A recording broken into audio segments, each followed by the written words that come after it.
Vous est-il déjà arrivé de lire la vie d'un saint, puis de refermer le livre avec un mélange d'admiration et de découragement?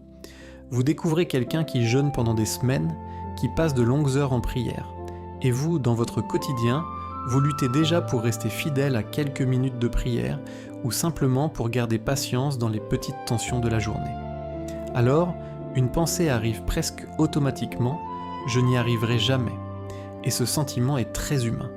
Certains saints semblent tellement au-dessus de nos forces qu'ils donnent l'impression d'appartenir à un autre monde. Mais la vraie question n'est peut-être pas « Pourquoi sont-ils si loin de nous ?» Elle est plutôt « Pourquoi les regardons-nous comme s'ils devaient être copiés à l'identique ?» La première raison pour laquelle certains saints semblent impossibles à imiter, c'est que nous confondons souvent imitation et vocation. Nous regardons les saints comme des modèles à reproduire exactement, comme si la sainteté consistait à refaire leur vie, leur choix, leur renoncement. Mais dans la vision chrétienne, les saints ne sont pas des copies, ils sont des témoins de ce que Dieu peut faire dans une vie humaine quand elle lui est confiée, et surtout, ils montrent qu'il n'existe pas une seule manière d'être saint. François d'Assise quitte tout pour vivre dans la pauvreté radicale. Louis IX reste roi, gouverne, rend justice et élève une famille. Thérèse de Lisieux vit cachée dans un Carmel, sans grandes œuvres visibles. Mère Teresa sert les plus pauvres dans les rues de Calcutta. 4 vies très différentes, 4 chemins humains éloignés, et pourtant une même direction. Pourquoi ? Parce que Dieu ne leur demandait pas de devenir quelqu'un d'autre, il leur demandait d'être fidèles à leur réalité concrète. Et c'est là que se glisse souvent une erreur.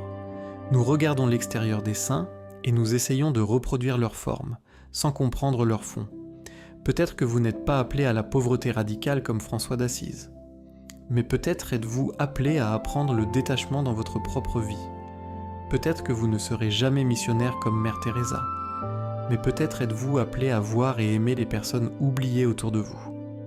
Deuxième raison, nous rencontrons souvent les saints à la fin de leur histoire. Nous voyons leur vie accomplie, lumineuse, canonisée, mais nous oublions le chemin qui a mené jusque-là.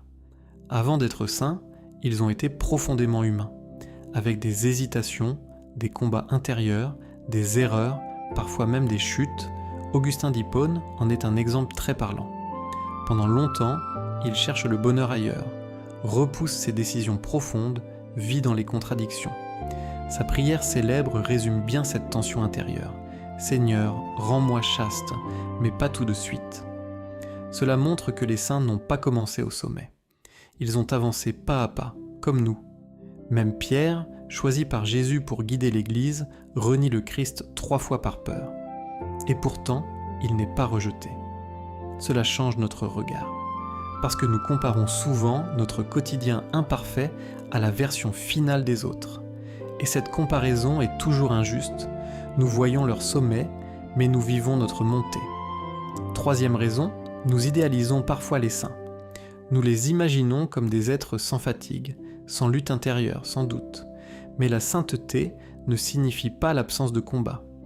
Elle signifie souvent la fidélité au milieu du combat.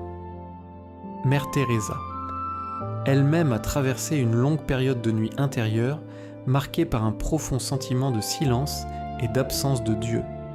Et pourtant, elle continue à servir chaque jour sans abandonner. La sainteté n'est pas toujours lumineuse. Parfois, elle est simplement fidèle dans l'obscurité.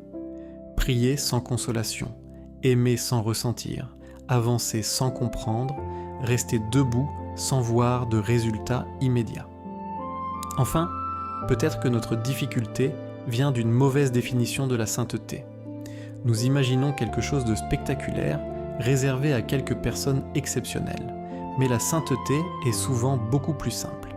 Être patient quand on est fatigué, pardonner quand on préférerait garder sa colère, être honnête quand personne ne regarde, revenir à Dieu après une chute, recommencer encore. Thérèse de Lisieux parlait de la petite voie, cette idée que la sainteté se vit dans les choses ordinaires, dans la fidélité quotidienne. Alors pourquoi certains saints semblent-ils impossibles à imiter ? Les saints ne sont pas là pour nous décourager, mais pour nous rappeler qu'une vie transformée par Dieu est possible, même avec nos limites. Et peut-être que la vraie question n'est pas comment faire comme eux, mais plutôt comment être fidèle aujourd'hui, simplement là où je suis.